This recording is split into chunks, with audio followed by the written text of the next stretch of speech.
He was just 19 years old, delivering pizzas for £5 an hour. No business plan, no investors, no connections. Just a quiet kid, sewing gym clothes in his bedroom and filming workout videos on a borrowed camera. Today, Ben Francis is a billionaire, and the brand he built, Gymshark, is one of the fastest growing fitness companies in the world. But this isn't a story about fitness companies. It's about lifting yourself up, through obsession, failure, and focus. This is the real story of how Ben Francis turned a simple fitness passion into a billion-dollar brand. Ben Francis was born in 1992 in Broomsville, a quiet town just outside of Birmingham, England. It wasn't the kind of place where billion-dollar dreams are born. Small houses, quiet streets, and people who generally stayed in their lane. But Ben always had this itch to do something more. His family was close-knit, supportive but humble. His dad was a salesman and his mom worked for the National Health Services. They weren't wealthy, but they never made him feel like he was missing anything. Still, Ben noticed early on that if he wanted something extra, he'd have to earn it. That idea struck. As a kid, Ben was shy, not the kind to take the spotlight in class, but he had a wild imagination and loved solving problems, especially with computers. At just 12 years old, while other kids were gaming, Ben was teaching himself how to code. His first business were tiny experiments. He built websites, apps, anything that let him learn. One of his early projects was a car number plate lookup tool. It wasn't about making money, he just wanted to see if he could make something useful that people would actually use. He'd loved tech, but he also loved fitness. When he turned 16, Ben joined the local gym. He wasn't strong and definitely not the biggest guy in there, but he was consistent, obsessed even. Every day after school he'd go to the gym, work out, and then come back home and track his progress. He was filming workouts before fitness YouTube really existed. This combination, tech-savvy and fitness-obsessed, would become the foundation of everything to come. However, school wasn't easy. Ben wasn't bad at academics, but he wasn't exceptional either. He struggled to stay engaged in traditional classrooms. He often felt like the system wasn't built for how he thought. Still, he powered through and earned a place at Aston University to study business and management. But even in university, he had one foot in the class and the other foot in the future. While other kids were going to parties, Ben was staying up late watching YouTube videos about entrepreneurship and experimenting with his own fitness brand ideas. And for every weekend, he delivered pizzas for £5 an hour, saving every bit of cash he could, not for fun, but for freedom. He wasn't dreaming about luxury, he was dreaming about building something of his own. And that mindset, shaped by quiet years of effort, personal accountability, and hands-on learning, was about to turn into something much, much bigger. Ben Francis was never chasing status. He didn't start Gymshark to get rich or go viral. He just wanted to build something that mattered to him, and people like him. That mindset was there from the beginning. He wasn't the loudest person in the room. In fact, he often feels like he doesn't fit the traditional entrepreneur mold. He wasn't born a salesman, and he wasn't trying to fake it either. What he has instead is something deeper: obsession. Ben would get fixated on ideas. He'd spend hours perfecting small details. How a website loaded, how a hoodie fit, how a logo looked on the screen. And it wasn't for anyone else's approval. It was just how he was wired. His approach to business was quiet, focused, and methodical. He believed in three things. Start with what you have, not what you wished you had. Be consistent even when no one's watching, and create products you'd actually use yourself. From the very beginning, Ben used goal setting as a tool. Not just motivational quotes on the wall, but actually daily tracking systems. He'd write down weekly goals on a whiteboard in his bedroom. It wasn't complicated, but it worked. He split his goals into three categories: fitness, personal development, and business. Every week, he'd measure how much progress he made in each. It wasn't about perfection, it was about momentum. That's how Ben thought: long-term, trackable, and brutally honest with himself. He was also inspired by YouTube creators and early fitness influencers, people who were turning passion into platforms. He watched how they built trust with audiences, how they stayed authentic, and how they didn't need big budgets to make a big impact. It lit a spark. He began uploading his own gym videos. His videos were simple, no big edits, just honest training, meal prep, and progress tracking. And it taught him something powerful. You don't need to be huge to be helpful. If you're consistent and authentic, people will listen. And that thinking became central to Gymshark. It wasn't just about selling gym clothes. It was about creating movement around shared goals, daily progress, and self-improvement. Ben also knew what he didn't want. He didn't want a boss, he didn't want to settle for safety, and he didn't want to wake up in 10 years later asking, what if? That's why, even while he was delivering pizzas and going to lectures, he was spending every free moment sketching ideas, learning e-commerce, and testing fabrics. He wasn't waiting for a big break, he was preparing for the moments he would create. And underneath all this, Ben had an unusual strong sense of self-awareness. He knew he didn't have all the answers. He knew he wasn't the most experienced. But he believed something that would define his career. I can learn anything, as long as I care enough. He approached entrepreneurship the same way he approached the gym. Reps, sets, patience. Show up, do the work, track the results. Repeat. In a world obsessed with speed, Ben Francis was quietly building discipline. And this mindset, slow, steady, and obsessed with quality, will become Gymshark's biggest competitive advantage. It was 2012, Ben Francis was 19 years old. At that point, Gymshark wasn't even a business. It was just a name, an idea floating around in his head. But even that name had meaning. He wanted to create something that felt strong, clean, and athletic. Something people would want to be a part of. At that time, Ben was balancing three things: a full-time business and management degree at Aston University, a part-time job delivering pizzas, and his own fitness and content creation on YouTube. He didn't have much money, but he did have time and his obsession. He was watching the fitness industry closely. He noticed something strange. All the gym wear on the market was either too basic or too bulky. It didn't fit properly, it didn't look stylish, and it didn't reflect what the newest generation of gym goers actually wanted. Ben was part of that new generation. And he knew he wasn't alone, so he thought, if no one else is making gym clothes for people like me, why can't I do it? So he took the only 500 British pounds he had saved up from pizza deliveries and bought a cheap Brother sewing machine and a basic screen printer. He had never sewn before, never printed fabrics, never taken a fashion class, but it didn't matter. Stitch by stitch, mistake by mistake.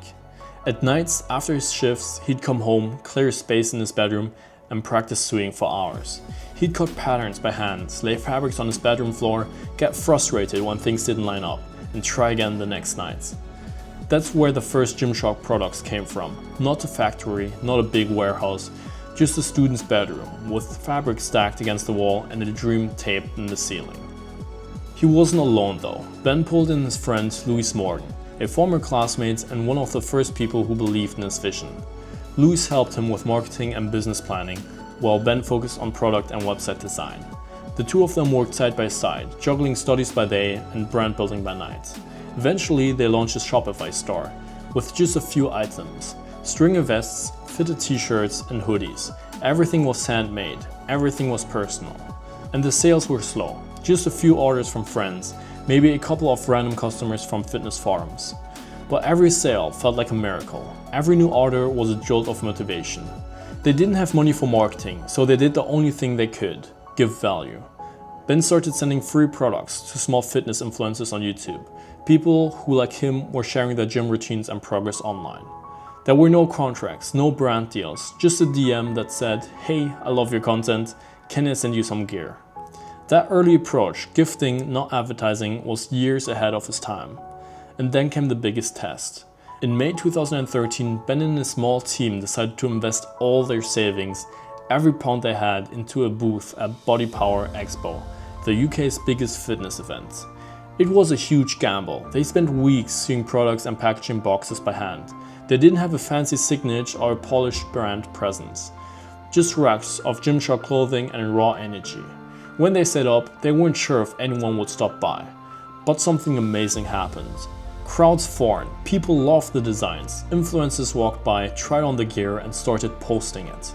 The booth sold out before the weekend ended, and Ben came home with something more valuable than revenue: proof. Proof that his idea wasn't just in his head. People wanted Gymshark. They loved the feel, the fit, the identity. And when one of their new products, an athletic hoodie, went viral on Facebook, just weeks later the Gymshark website went into overdrive. 30,000 British pounds in sales in just 30 minutes. It crashed the website.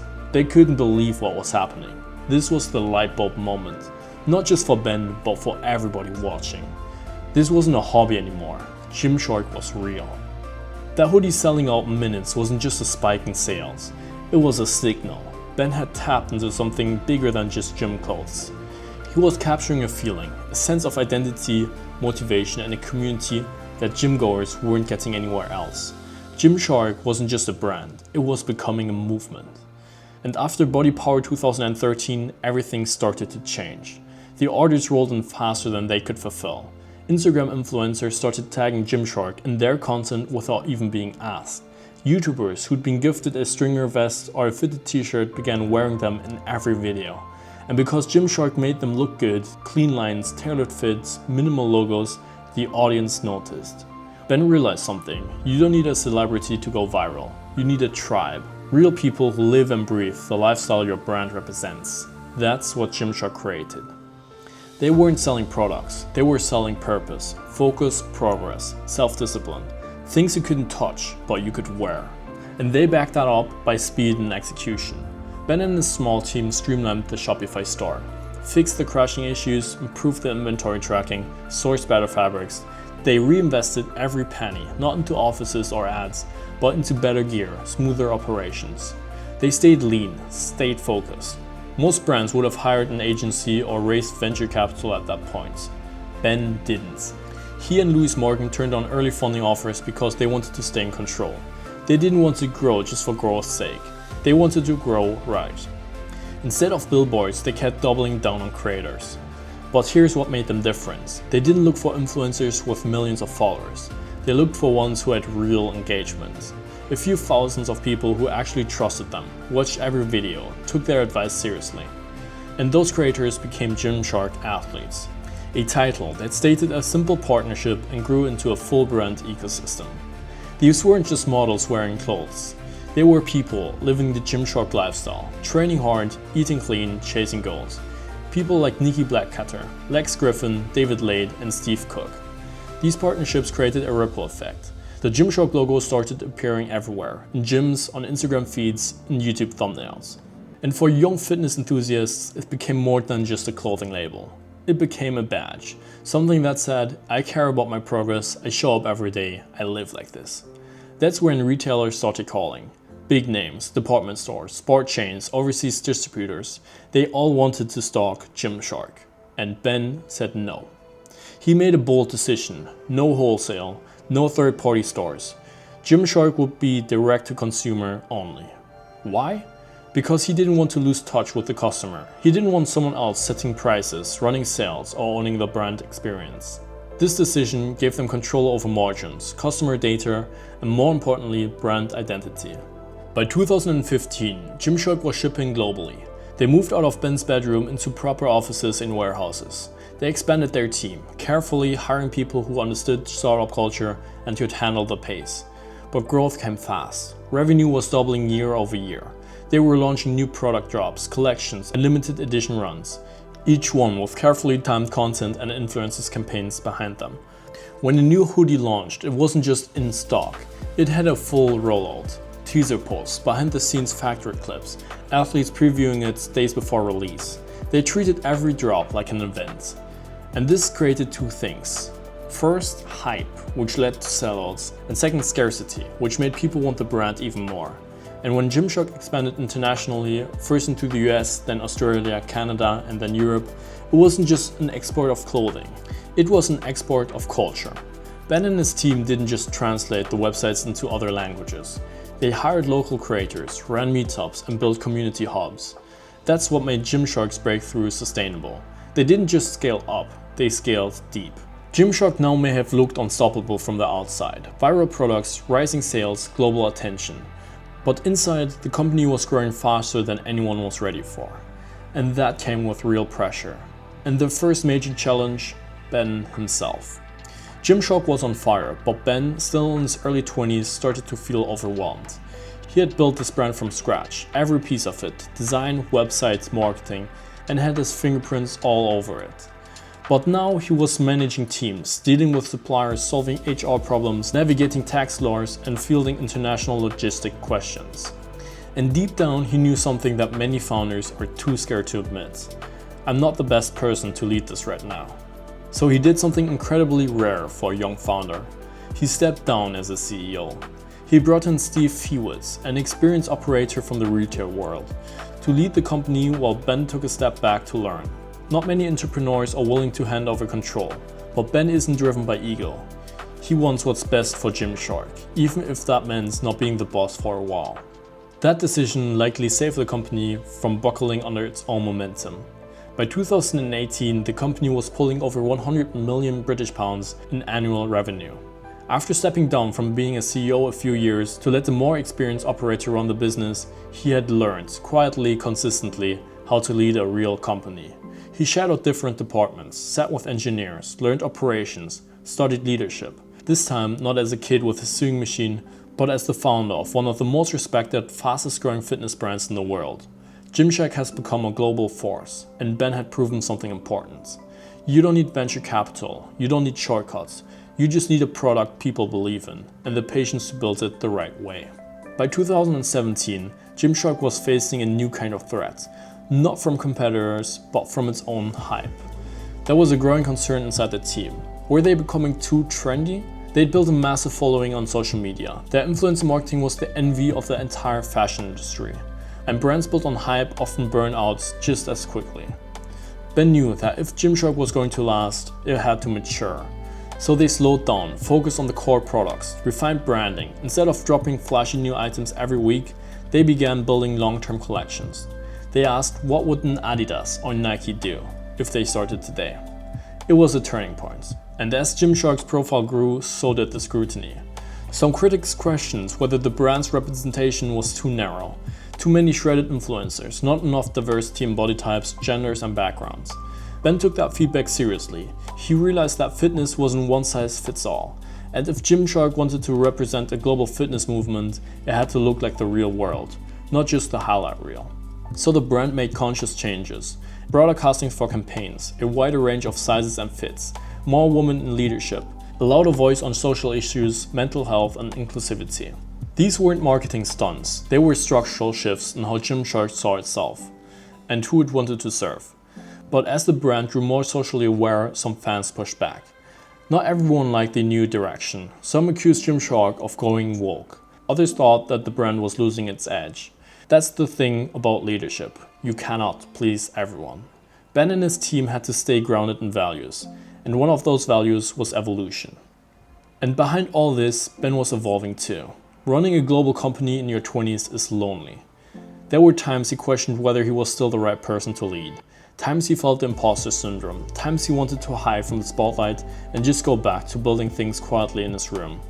He's spoken openly about burnout, about 100-hour work weeks, about struggling with the transition from creator to executive. And yet, through it all, he kept learning, kept listening, kept showing up. It's not about always getting it right. It's about staying in the room, staying in the game, and being willing to grow. These weren't just business challenges, they were personal tests. Tests of character, humility, and endurance.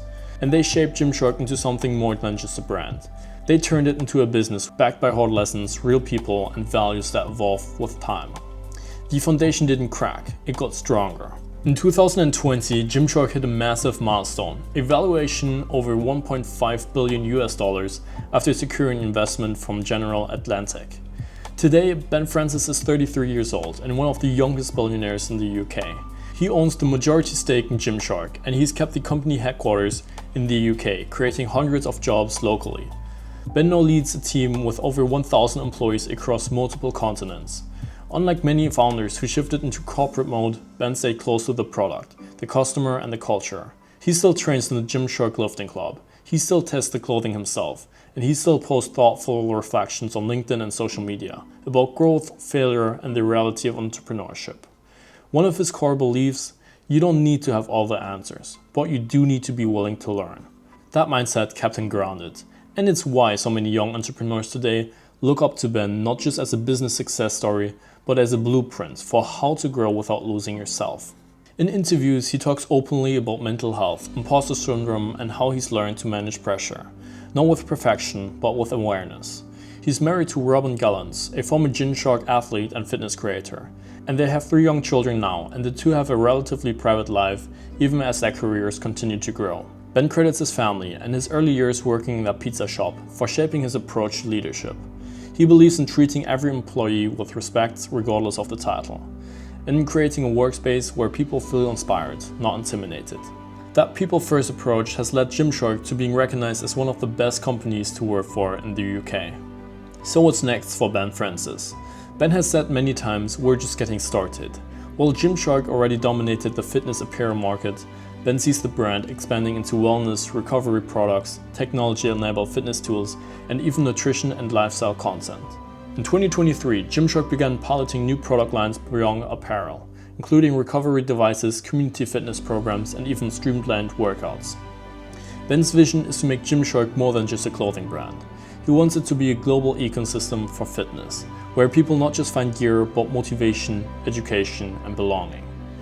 They're also continuing to grow physical retail. More experience-driven stores are planned across US, Europe, and the Middle East, all while staying 100% focused on community. Because at the heart of everything Ben builds is connection. Connection to purpose, connection to people, and a connection to a version of yourself that shows up and grows, even when no one else is watching. Ben Francis didn't wait for permission. He didn't chase trends. He built a company around passion, persistence, and patience. His story proves that greatness doesn't always shout. Sometimes it stays quiet, in a small room with a big dream. If you found the story inspiring, subscribe for more real stories about business, grit, and success.